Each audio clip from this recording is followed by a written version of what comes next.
Imob TV. Oferecimento. Preferita Paisagismo. MR Condomínios. Idealize Soluções Financeiras. E Imobiliária Conquista. Olá, seja bem-vindo ao seu programa Imob TV, um programa dedicado ao mercado imobiliário. E toda semana nós temos um encontro aqui na TV Sim. E hoje o assunto é o meio ambiente e o mercado imobiliário. Eu recebo o Elber Teske, ele que é proprietário da ES Ambiental, uma empresa aqui de Linhares, que há 11 anos atua aqui no Espírito Santo, cuidando aí do meio ambiente. Seja muito bem-vindo, Elber. Obrigado, Robertinho. Eu que agradeço aí pela oportunidade. Inclusive, aproveito para parabenizar o programa, né? A gente tem acompanhado aí. Parabenizo você e a equipe pelo bom trabalho que você tem feito aí. Bacana, muito obrigado. Elber, não dá para falar do mercado imobiliário sem a gente falar do meio ambiente, né? Tudo que você vai fazer, toda obra que você vai fazer, né? Os loteamentos que vão surgindo, precisa de um aval do meio ambiente, do município, né? Da Secretaria de Meio Ambiente do município. Então, eu queria que você falasse o seguinte, a ES Ambiental, vamos falar um pouco da ES. Você que é biólogo, formado no Rio de Janeiro, a sua empresa está há 11 anos no mercado capixaba, né? O que você aprendeu nesse caminho aí, nesses 11 anos de ES Ambiental?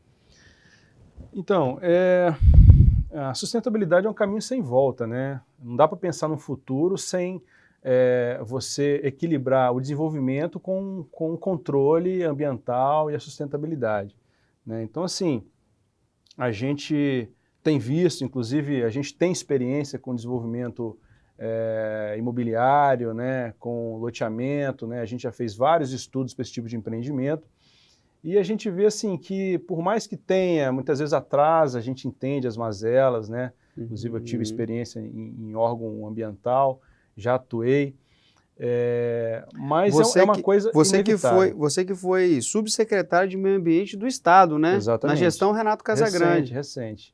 Né? Há um ano atrás, né, de 2019 a 2020, a gente teve essa experiência, eu fui convidado para compor, né, a equipe da SEAMA, Secretaria de Estado de Meio Ambiente, onde eu fui subsecretário.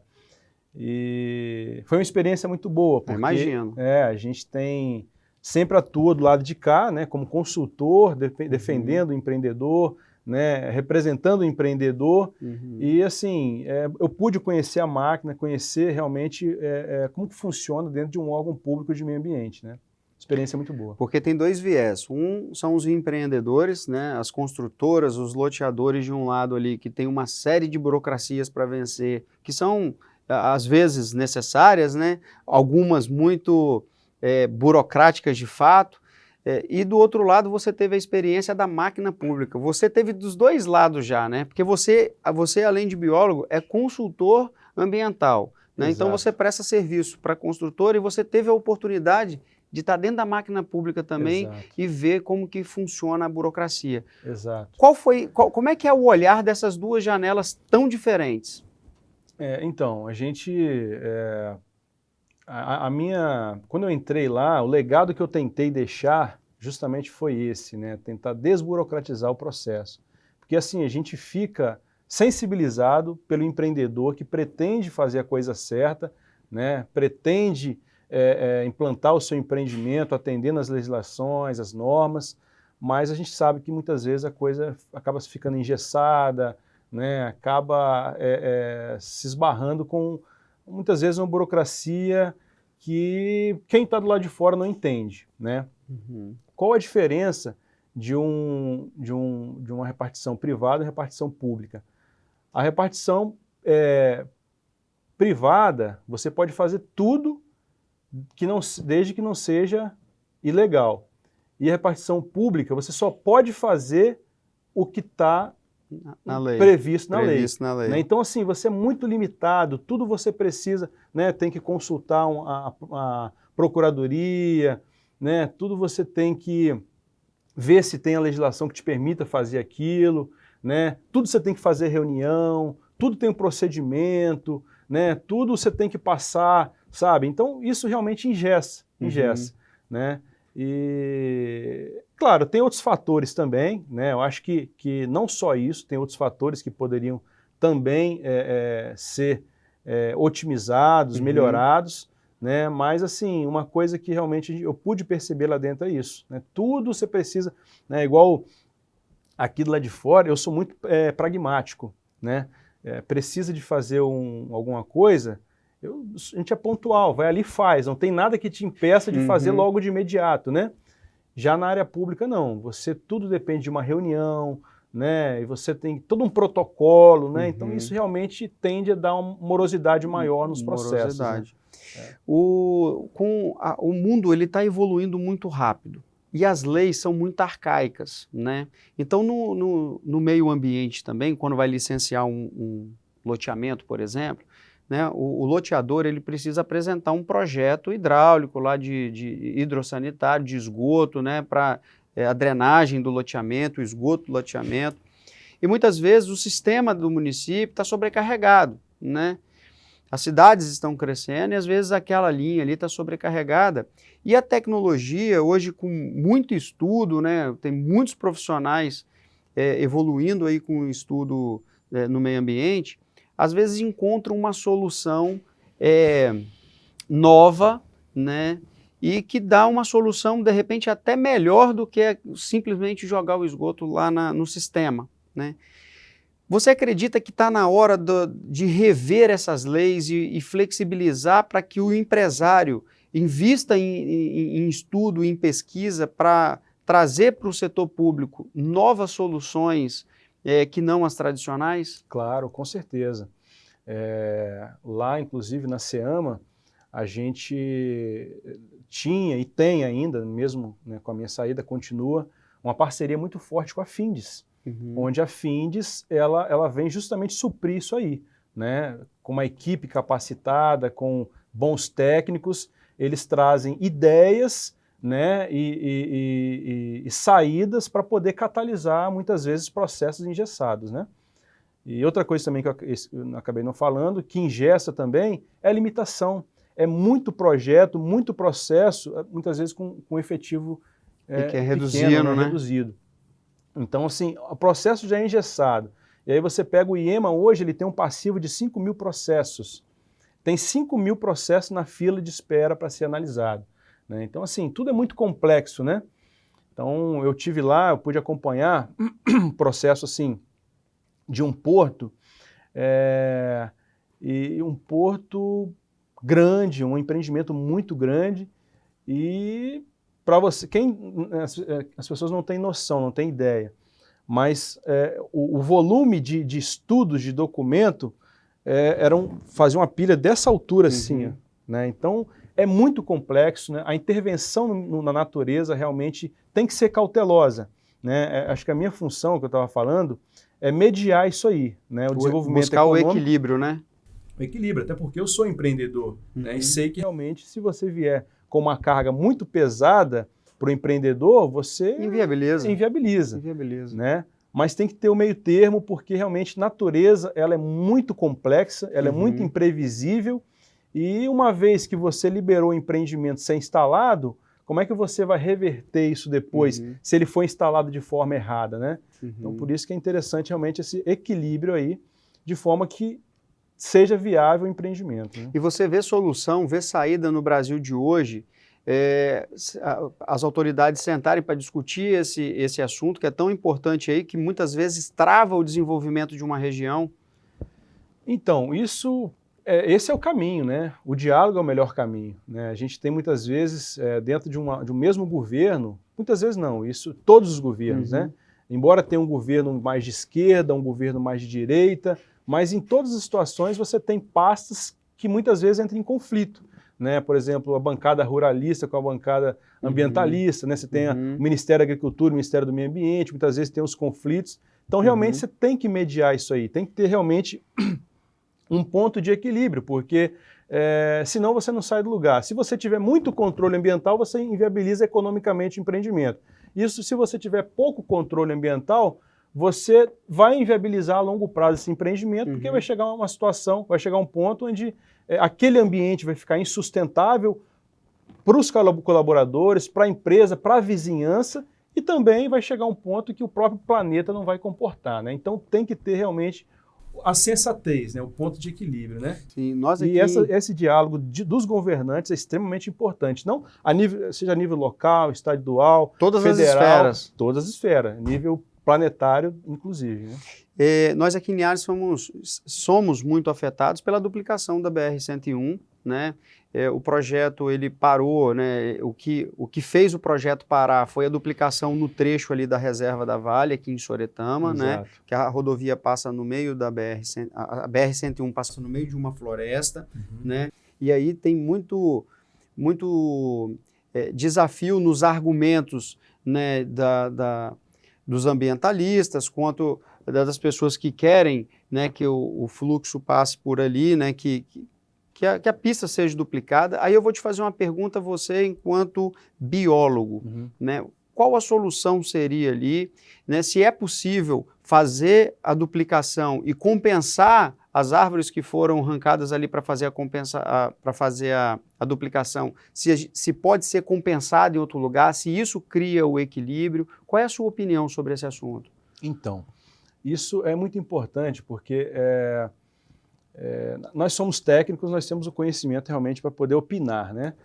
Quando pega um cidadão leigo, ele, não, poxa, eu quero fluidez, eu quero agilidade para poder eu trafegar, né? Mas assim, nós temos aqui em Linhares esse mosaico, né? Esse complexo que pega a reserva de Soretama com a reserva da Vale, né? Nós temos a maior, considerado a maior floresta de tabuleiro do mundo, né? Que é um tipo de mata atlântica que nós temos aqui, que é único no mundo, né? Então nós temos espécies que são endêmicas, que só existem ali. E uma coisa importante que, né, inclusive na minha graduação estudou muito, os efeitos da fragmentação. Ali nós temos, aquilo ali acaba fazendo uma fragmentação, você divide o ambiente em dois, né? Você cria uma barreira geográfica ali. Quanto maior for a rodovia, mais isolados vão ficar os ambientes. Tem seres vivos que não conseguem passar de um lado para o outro, né? Se for pequeno, igual, né? Se for, por exemplo, uma tira de 2 metros, o impacto vai ser pequeno, né? A maioria da biota ali, dos seres vivos vão conseguir trafegar de um lado para o outro. Agora, quanto mais largo for, mais limitado, né? Mais você restringe o fluxo dos seres vivos. Mesmo fazendo as passagens pelo subsolo ali da rodovia? Então, tem isso aí, alguns animais passam, mas essa passagem aí, muitas vezes, né, alguns estudos indicam que viram armadilhas, porque acaba que os predadores eles ficam ali na espera da presa para quando passar a pegar, né, naquelas travessias. Então, assim, é um paliativo? Ajuda, mas não é o ideal. Porém, eu estou te falando assim, enquanto biólogo, né? Como você mesmo me perguntou, como biólogo. Mas como um cidadão, né? Vamos buscar alternativas. Será que só existe essa alternativa, né? Que é realmente suprimir aquela vegetação, que é uma vegetação primária, uma vegetação virgem, uma vegetação importante, né? Não tem outras alternativas? Vamos estudar as outras alternativas, né? Como, por exemplo, você pode fazer uma faixa um pouco mais estreita, né? De repente você coloca ali 3 ou 4 faixas mais estreitas, que dá para poder passar um veículo, né? E aí você teria você otimizaria o espaço, né? Você teria a mesma largura de rodovia, porém mais otimizada, né? Podendo passar mais veículos, né? Entendi. Isso é uma ideia. Então, assim, normalmente as pessoas pensam no caminho mais fácil, o caminho, né? Mas assim, a gente estudar realmente, esse é o desafio do bom consultor ambiental, do bom, né, bom consultor ambiental, realmente... Do bom profissional do meio, né? Isso, propor uma solução, né, que seja bom para de forma... Coletivo, né? Coletivo, global, Esse assunto é um assunto bem polêmico, né? É um assunto... que a gente precisa tratar, as autoridades precisam sentar e tratar, porque isso passa pelo desenvolvimento dos municípios, por geração de emprego, geração de renda, e também tem que cuidar do meio ambiente. É um assunto que dá uns 1000 programas aqui. Sem dúvida. Nós vamos para um rápido intervalo, você não sai daí que a gente vai voltar e nós vamos falar mais sobre o meio ambiente e o mercado imobiliário. Estamos de volta e hoje o assunto é o meio ambiente e o mercado imobiliário. Eu recebo o especialista em meio ambiente, Elber Tesch, ele que já foi subsecretário de Estado de Meio Ambiente e é proprietário da ES Ambiental aqui de Linhares, uma empresa linharense capixaba que atua aqui em todo o território capixaba.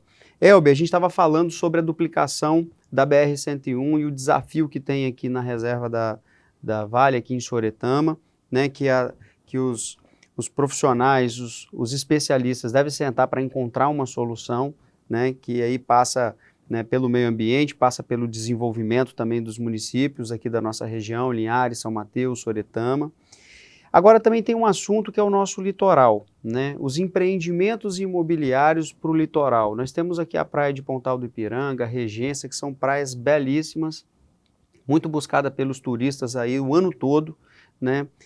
Quais são os desafios que nós temos no litoral ali que impede que empreendimentos se instalem lá, na orla? Algumas peculiaridades ambientais que nós temos aqui no nosso litoral a tartaruga gigante, né, também conhecida como tartaruga de couro, ela é o único trecho no litoral brasileiro que ela desova, é esse trecho nosso aqui, né? É tanto que a base do Projeto Tamar é uma das bases mais importantes do Projeto Tamar, é essa de Comboios, de Regência, né? Então, assim, é um trecho que você imagina, a tartaruga só desova aqui nesse trecho do litoral do Brasil. E se você ocupa ela com desenvolvimento urbano, né, certamente você vai causar um grande impacto para a continuidade dessa espécie, né? Inclusive uma espécie ameaçada de extinção. Então, assim, nós temos essa limitação, né?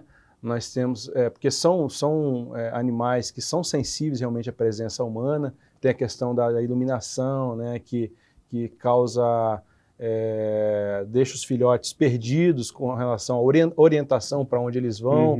Tem a questão mesmo do próprio afugentamento, né, onde tem, né, pessoas ali, acaba realmente limitando as fêmeas a desovarem. Enfim, essa é uma limitação.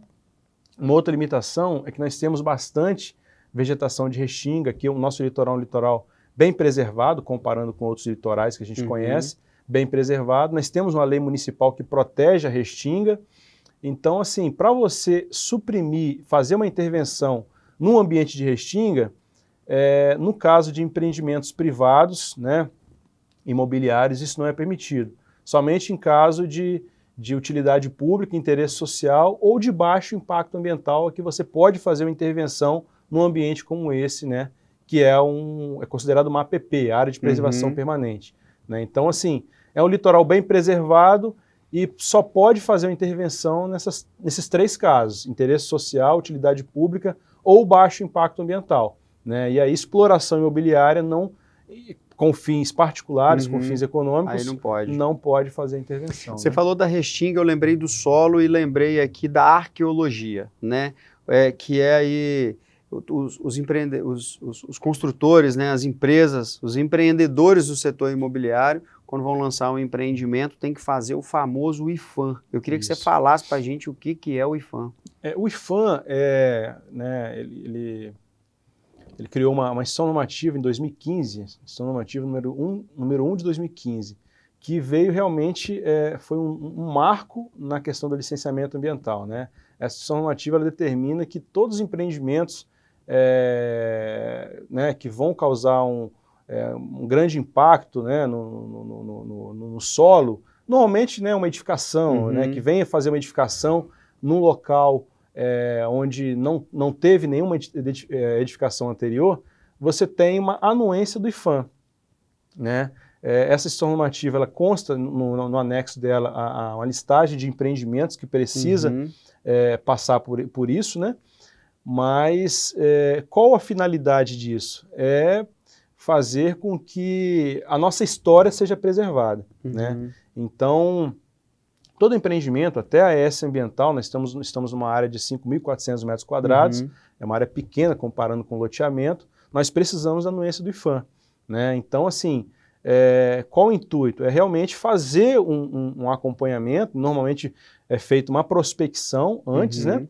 e para saber se ali tem algum sítio arqueológico, alguma peça, algum vestígio arqueológico. E aí, então, quem faz isso são os arqueólogos. Os arqueólogos, eles fazem esse levantamento, essa varredura, se encontrar algum vestígio, e aí, então, eles pegam isso aí, né, e catalogam, registram, depois mandam isso para um museu, onde ele vai ficar guardado, né, realmente para ciência, para visita, para estudos, né? E o intuito disso realmente é você conhecer e preservar a história, né? Então, nós da S Ambiental já fizemos um resgate arqueológico, né? Resgatamos vários, né, cacos de cerâmica, de panelas indígenas, né? Isso aí ajuda você a saber o que existia aqui antes, né? Naquele ambiente, quem estava ali antes, né?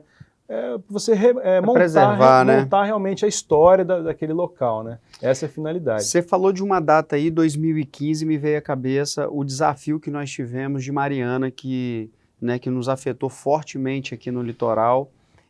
Você teve a oportunidade, né, de percorrer, né, o litoral, de olhar o Rio Doce. Como é que está hoje aí o nosso litoral e o nosso Rio Doce, do ponto de vista, falando de Mariana? Então, Mariana foi, né, considerado o maior desastre ambiental do país. Inclusive, coincidentemente, o desastre foi dia 5 de novembro. No dia 2 de novembro, eu vim lá do vale lá da região de Timóteo, ali de Minas, eu vim margeando o Rio Doce até Linhares, meio que, né, parece que uma despedida daquele Rio Doce antigo que nós tínhamos, né? Assim, com certeza o impacto foi muito grande, né? Foi um aporte muito grande de material que foi lançado na calha desse rio, né? A gente viu foi, né, mais de 20 toneladas de peixes que morreram, e isso o impacto direto, o impacto físico da lama, né? Fora o impacto químico, né, dos elementos que foram lançados ali, e o impacto socioeconômico advindo de tudo isso, né? Então, assim, hoje, né, inclusive na SEAMA, eu tive a oportunidade de acompanhar, até hoje na SEAMA existe uma comissão de estudo, né, sobre isso. Isso com certeza causou um impacto. Eu, na minha opinião, vou te falar a minha opinião, né, o impacto ele é mais Mariana, esse desastre, ele causou mais um impacto físico, né? A lama, né? Visualmente é feio, né? A lama, né, não é a reação química dos elementos, mas a própria lama ela vai causar uma anoxia, vai eliminar, vai acabar com o oxigênio do ambiente, vai realmente sufocar ali, se é que eu posso dizer esse termo, os peixes, a biota, né?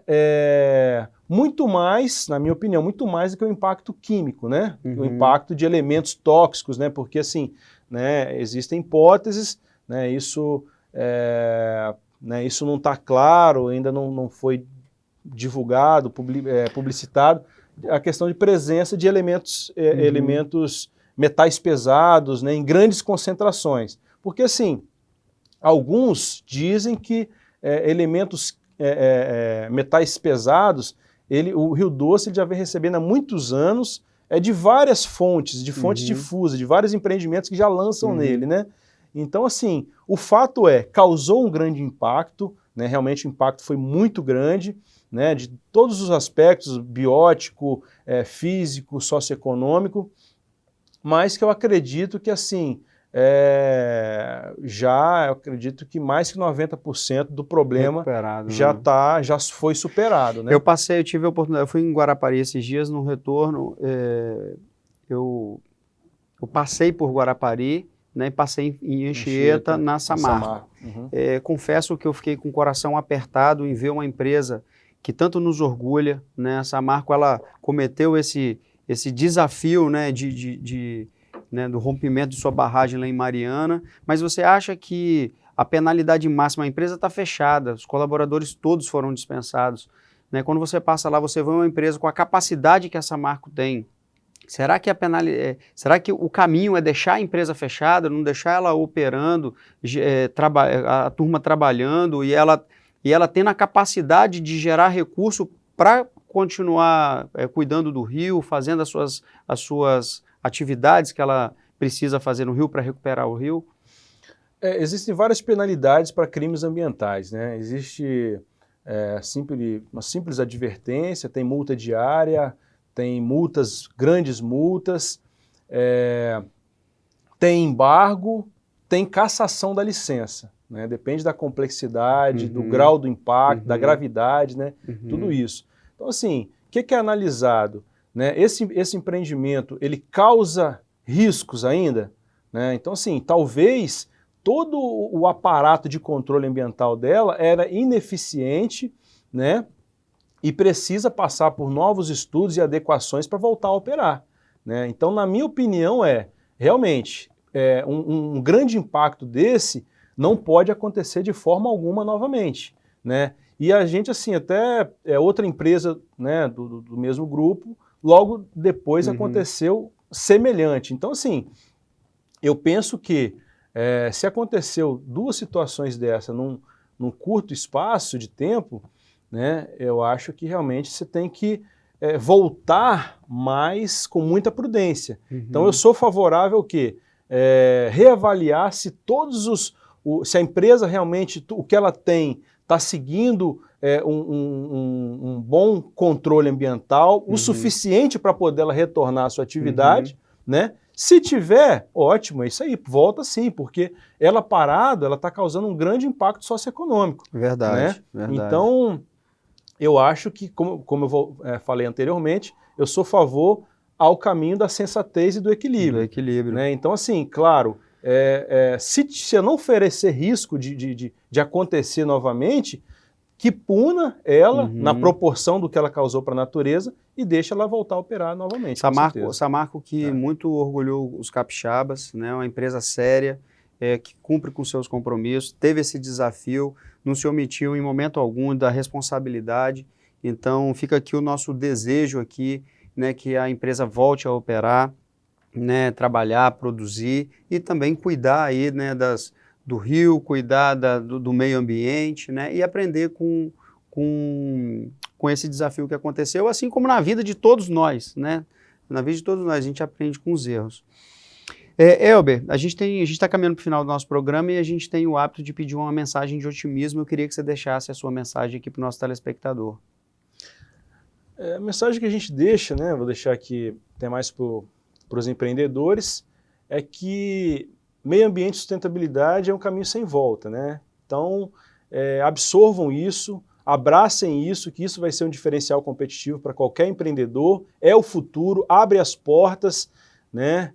E não tem como se esquivar. Então, é o melhor caminho, não só para o empreendedor, mas para a coletividade. Então, e a gente deseja sucesso aí para todos os empreendedores e contem com a gente. Maravilha. Elber Teske, 38 anos, um jovem biólogo, especialista ambiental. Muito obrigado por ter vindo aqui.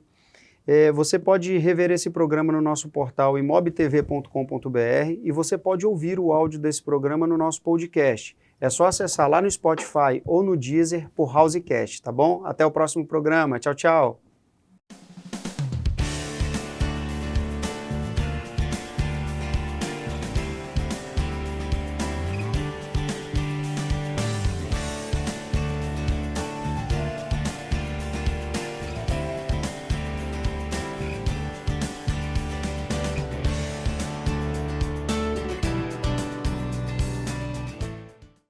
Você assistiu o Imob TV. Oferecimento: Preferita Paisagismo, MR Condomínios, Idealize Soluções Financeiras e Imobiliária Conquista.